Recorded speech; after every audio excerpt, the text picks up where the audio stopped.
আসসালামু আলাইকুম রহমতুল্লাহ। আমি হোসেন জাকির বলছি। সবাইকে স্বাগতম যারা দেশ এবং দেশের বাড়ি থেকে দেখছেন, এবং কৃতজ্ঞতা পোষণ করছি। তো যেই বিষয়টি নিয়ে কথা বলা আজকে, তা হচ্ছে যে গাছের ঢলে পড়া রোগ। এই যে শুধু টমেটো গাছ বা এই বিষয়টা নিয়ে নয়, যে কোনো গাছেরই, যেমন শশা গাছ, টমেটো অথবা মিষ্টি কুমড়া, বিভিন্ন রকম গাছ, এই সবজি থাকতে পারে। তো সেগুলি সবগুলো নিয়ে কথা। তো ও আমাদের এক ভাই আমাদের পাশের জমি, আমার চাচার যে জমি, যখন স্প্রে করছেন আজকে, তারা কিসের বিষ ভাই দিতেছেন আজকে? ভাই কিসের বিষ? সাইল্লা মানে পচার বিষ? আচ্ছা আচ্ছা আচ্ছা। তো উনি আজকে দিচ্ছেন ছত্রাকনাশক ওনার এখানে। ও আরও একটা কথা, আমাদের এখানে শুধু পচার বিষ বলে না, কেউ কেউ বলে ছাইল্লার বিষ। কি এক অদ্ভুত ভাষা আমাদের, আঞ্চলিকতা। এটাই সৌন্দর্য, বাংলাদেশের আঞ্চলিকতাই মূল সৌন্দর্য। তো যেই মেইন কথায় আসতে যাচ্ছি, তা হচ্ছে গিয়ে ঢলে পড়া রোগ। আমি দেখিয়ে নেই আমার আজকে আমাদের জমিতে একটা ছিল ঢলে পড়া সমস্যা। স্প্রে করছে আমাদের এলাকার সুনামধন্য ব্যক্তিত্ব, আমাদের এক ছোট ভাই জুনায়েদ সরকার। যাই হোক, আপনাদেরকে দেখাচ্ছি ঢলে পড়া যে গাছের, কয়েকদিন আগ থেকে আমি লক্ষ্য করছিলাম এটা ঘটে। এই দেখেন, এই যে গাছটা একদম ফল সমেত, হঠাৎ করে, গতকালকেও ভালো ছিল, হঠাৎ করে এই সমস্যা গাছটার। তখন লক্ষ্য করলাম এর পাশাপাশি যে গাছগুলি, একটা দুটো গাছে এরকম সমস্যা, বাকি সব ঠিকই আছে মাশাল্লাহ, শুধু এই একটু দুটো গাছে এই সমস্যাটা। তখন এটার কয়েকটা গাছ মাটি থেকে উপড়ে ফেলেছিলাম, উপড়ে শিকড়টা দেখলাম বা কিছু দেখার চেষ্টা করলাম, কিছু বোঝা যায় কি না। তো যা বুঝতে পারলাম তা হচ্ছে যে গোড়া পচা সমস্যা। যে সমস্যাটা, এটা হচ্ছে গাছের গোড়া যখন পচে যায় বিভিন্ন ছত্রাকজনিত কারণে, তখন উপরে গাছের এই সমস্যাগুলি দেখা দেয়। তো আজকে আমরা যেই গাছের যে বিষ প্রদান করছি, তা হচ্ছে যে গোড়া পচা বিষ, গোড়া পচার কেমিক্যাল দিচ্ছি। তো অনেকগুলি গ্রুপ হয়, তো এগুলি এভাবে বিড় করে বলতে থাকলে আমি কিছু বুঝাতে পারবো না, আপনারা বুঝবেন না। তো তা বোঝানোর জন্যেই আজকে এই ভিডিও করা। তো অনেকগুলো ওষুধ, এক একটির এক এক রকম কাজ। তো সেগুলো আপনাদেরকে আজকে আমি বলবো না, আপনারা কোন ব্র্যান্ড ইউজ করবেন এটা আপনাদের ব্যক্তিগত ব্যাপার। তো আমি যেগুলো ইউজ করি বেসিকলি, আমি সেগুলো আপনাদেরকে দেখাবো। এক ভাই ফোন দিয়েছিলেন যে তুমি শুধু ওষুধের কথা বলো, ওষুধ তো কখনো দেখাও না। তাই আমি বলছিলাম যে আমি তো কোনো বেসিক বিশেষ কোনো ব্র্যান্ডিং করি না। এটা আমি আমার ব্যক্তিগত মতামত থেকে, আমার ব্যক্তিগত অভিজ্ঞতা থেকে আমি আমার ওষুধগুলি ইউজ করে থাকি। তো আজকে চাচ্ছি আপনাদেরকে দেখাতে, কেননা অবশ্যই সত্যি ছিল সেই বড় ভাইয়ের যে সলিউশনগুলি খারাপ ছিল না, যে শুধু দেখালেই তো হবে না, সেখানে বিষয় আছে কিছু। এখানে ওষুধগুলি বোতলে ভরে রাখা হয়েছে, দেখতে পাচ্ছেন, দেওয়া হচ্ছে এখান থেকে। তো আমি আরও দেখাচ্ছি আপনাদেরকে, দয়া করে আমাকে কিছুটা সময় দিন, কিছুটা সময় পেলে এগুলো গুছিয়ে আপনাদেরকে দেখানো যাবে। এই যে দেখেন, আমি এটা ইউজ করার বেসিকলি সবসময় না, যখন বেশি সমস্যা হয়ে থাকে তখন এই অনলাইন যেটা ইঞ্জিনিয়ার্স ক্রপ সায়েন্সের ওষুধ, আপনার গ্রুপ দেখতেই পাচ্ছেন। হ্যাঁ, সাইক্লাজল, তারপরে আছে বিসমাথিউজাল, কাসোনাগাইসিন, এসব ধরনের ব্র্যান্ড। আর আজকে যে কার্বেন্ডাজিম, মানে যেটা এই ছত্রাকনাশকের ভিতরে স্পর্শক, মানে আশপাশে যদি ছত্রাক স্পর্শক থাকে, তা একেবারে ধ্বংস করে দেবে। ডব্লিউপিটা একটু বাড়িয়ে নিয়েছে 50 ডব্লিউপি, আগে যদিও 25-20 এমন দিতাম। এছাড়া আছে সবসময় যে ওষুধটির কথা বলে থাকি হ্যাক্সোকোনাজল, দেখতে পাচ্ছেন হ্যাক্সার এনসিএল এর ব্র্যান্ডিংয়ে এর চেয়ে বড় অনেক কোম্পানি আছে, যেমন হ্যাগেম আছে অথবা সিনজেন্টা আছে, কিন্তু এনসিএল এই জিনিসটাতে আমি যথেষ্ট পরিমাণ ফল পেয়েছি যে এই এই হ্যাক্সারে এটা খুব বেশি ফল আমার জন্য ফলপ্রদ। এবার আপনাদের চিন্তা করতে পারেন। তাছাড়া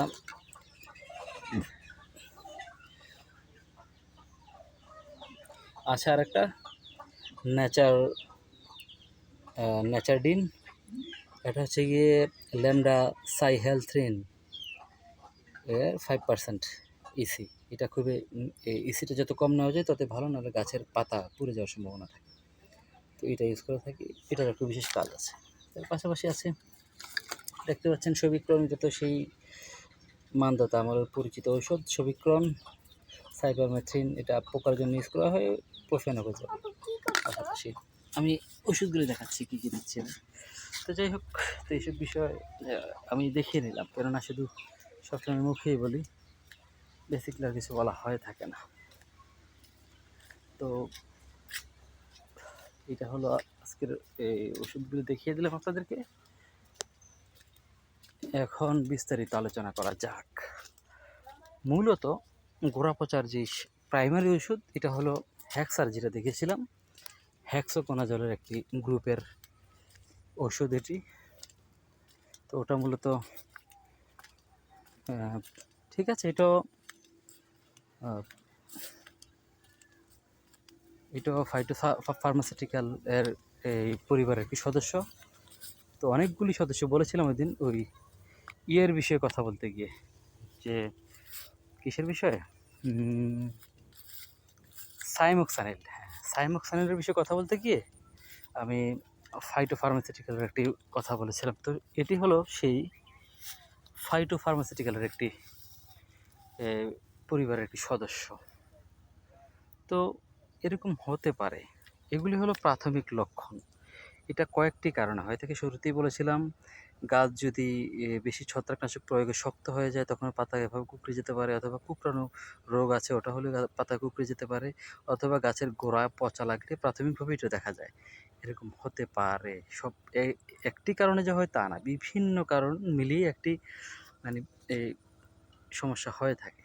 তো এটা একটু দেখার বিষয়। যদি দেখেন যে কি গোড়া এভাবে গাছ পাতা ইয়া করার সাথে সাথে, পাতা বলে যাওয়ার সাথে সাথে ফলেও সামান্য একটু সমস্যা আছে দেখতে পাচ্ছেন, তখনই বুঝবেন এটা গোড়া পচার একটি সমস্যা।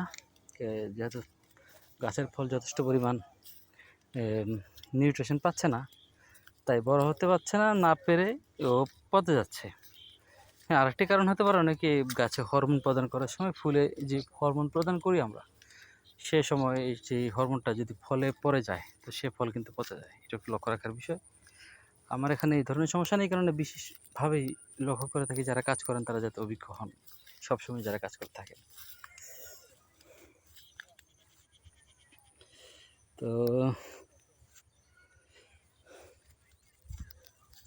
আসর সময় হয়ে গিয়েছে প্রায়।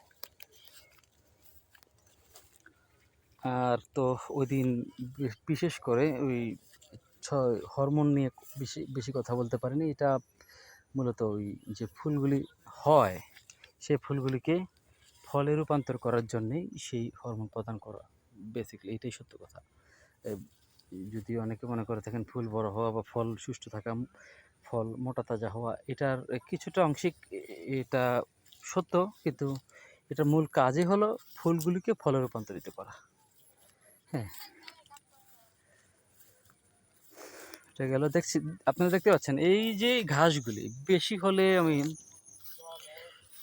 3-4 দিন হবে ঘাসগুলি জাস্ট কাটা হয়েছিল, এর ভিতরে খুব বেশি ভাই বেতিকিচ্ছির অবস্থা। সেই ঘাস বেশি বেসিক্যালি, সত্যি কথা বলতে ঘাসগুলি নিয়ে এই প্রচুর ঘাস। তো আজকে আর কি বলবো, এতটুকুই ছিল। আপনারা অবশ্যই আমি যেই গ্রুপ বা যেই ধরনের ব্র্যান্ড ইউজ করেছি তা যেই করতে হবে তা না, কারণ আমার জমির উর্বরতা, জমির হিসেব নিকেশ এবং গাছের চারার হিসেব নিকেশ অনেক কিছু চিন্তাভাবনা, আমার পরিবেশগত চিন্তাভাবনা করেই আমি এই ধরনের ওষুধগুলো ইউজ করেছি। এবং সত্যি কথা বলতে আমি ইউজ করার পূর্বে আমি আরও কয়েকজনকে জিজ্ঞাসাবাদ করেছি, প্রশ্ন করেছি, জানতে চেয়েছি যে এগুলি কি আমি ইউজ করছি ভালো হবে কি না ভালো হবে না। কারণ আমাদের এখানে যথেষ্ট অভিজ্ঞ ফার্মার্স আছেন, ওনারা আমার থেকে অনেক বেশি জানেন। তো ওনাদের সাথে কথা বলে নিয়েছি, ওনারা বলছেন না এগুলো ইউজ করতে পারো। আমরাও করেছি, আমরা অনেকেই ব্যবহার করেছি, করছি। তো এটাই তো, এটা হলো আমার রাজা বেগুনের প্রজেক্ট। এখানে আছে প্রায় 1.5 বিঘার মতো জায়গা এই জায়গাটাতে। মাশাআল্লাহ যথেষ্ট ভালো হচ্ছে। আজকে চারা প্রতিস্থাপনের ব্যাপার ছিল, তো সেটি হয়ে গিয়েছে একটু আগে, আমাদের কাপা করে গিয়েছেন। এই চারাটি আপনার লক্ষ্য করেননি, এই চারাটি কিন্তু বাড়বে না, বাড়বে না এই ভিত্তিতে বলছি। এই যে চারার যে কলি, সেটি একদম চুপসানো, লক্ষ্য করছেন। এই চারাটি কিন্তু এগুলির সাথের। এটা আন্দাজ করে নিন যে চারার কতটুকু নিউট্রিশনাল ঘাটতি অথবা অপরিপক্ক চারা ছিল, যেটা আমাদের এলাকায় অনেকে মেহেন্দি চারা বলে থাকেন স্থানীয়ভাবে। তো এটি মূলত একটি, দেখতে পাচ্ছেন এটা রুট স্টক দেখতে পাচ্ছেন, এটাও তেমন একটি সুবিধার নয়। ব্রাঞ্চ খুবই কম, যদি টান দেওয়া কিছু কিছু ছিঁড়ে গিয়েছে, কিন্তু তারপরও আন্দাজ করা যাচ্ছে তেমন একটি সাইড ব্রাঞ্চ তেমন একটা ছিল না। এটার পরে লাগানো হয়েছিল এটা, কিন্তু এটা মাশাআল্লাহ অনেক বড় হয়ে গেছে। এটা লাগানোর সময় প্রায় 7-10 দিন তো হবেই এটা বয়স, ওগুলো একটু বেশি, 14-15 দিন। যাই হোক, কথা বলছিলাম আজকে গোড়া পচার বিষয় নিয়ে। লক্ষ্য রাখবেন, গোড়া পচার মেন যে মূল সমস্যা, এটি শুরু হয় গোড়ায় পানি লেগে গেলে।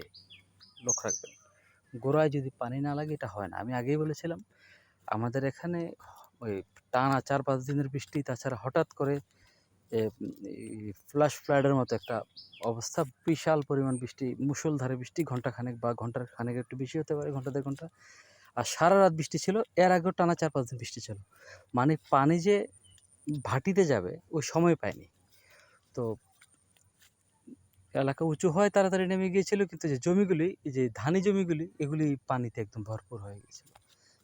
এই কারণে আমার এখানে পানি লেগে গিয়েছিল। এই জমিতে লাগেনি, কারণ এটা অনেকটা উঁচু।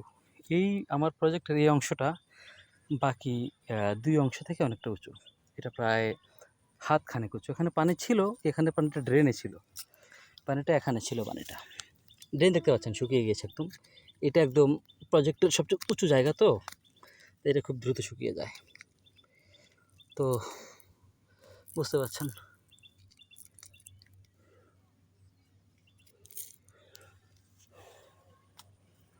যাই হোক, আপনারা আরেকটি কাজ করবেন, ঘাস কেটে, ঘাস অনেকে করে কি ফেলে দেয়, একদম ফেলে দেবেন না, এভাবে কাগজের উপর উঠিয়ে রাখবেন, এটি শুকিয়ে যায়। পরে যখন মাটিতে স্থানীয় ভাষায় চালা দেওয়া বলে, অথবা কোদাল দিয়ে যে চাষা বলে, চেঁচে সারের সাথে মিশিয়ে এটা পলিথিনের ভিতরে দিয়ে দেওয়া হয়, বা বিভিন্নভাবে অনেকে আবার ড্রেনে রেখে দেন। তো সে সময় এই ঘাসগুলি মাটি নরম করার কাজ করে, মাটিকে উর্বর করে তোলে। অনেকে অনেক কথা বলবে, কিন্তু আমি যে ফলটা পেয়েছি, আমি ব্যক্তিগত অভিজ্ঞতা থেকে বলছি, এটা অনেক ফলদায়ক। আরেকটা কথা, কিছু কিছু জিনিস শেয়ার করতে হয়। এই যে কাগজটি দেখতে পাচ্ছেন, এই যে গ্রাফটিংয়ের যে কাগজ মোড়ানো যে বিষয়টি, এটি খুব বেশি লক্ষ্য রাখবেন যাতে গাছ পরিপক্ক হওয়ার আগে না খোলা হয়, তাহলে কিন্তু গাছ মারা যাবে। দেখা যাবে জোড়া নিয়েছে, কিন্তু খোলার কিছুদিন পরেই গাছ চুপসে যাবে। আমার সাথে একাধিকবার হয়েছে, কেননা এটা হয়, কখনো কখনো ভুলও হয়ে যায়। তো ঠিক আছে, আজকের জন্য এতটুকুই। আমার প্রজেক্টের জন্য সবাই দোয়া করবেন, আর ভালো থাকবেন, সুস্থ থাকবেন। আমি হোসেন জাকের আজকের জন্য এখানেই বিদায় নিচ্ছি। আসসালামু আলাইকুম ওয়া রাহমাতুল্লাহি ওয়া বারাকাতুহু।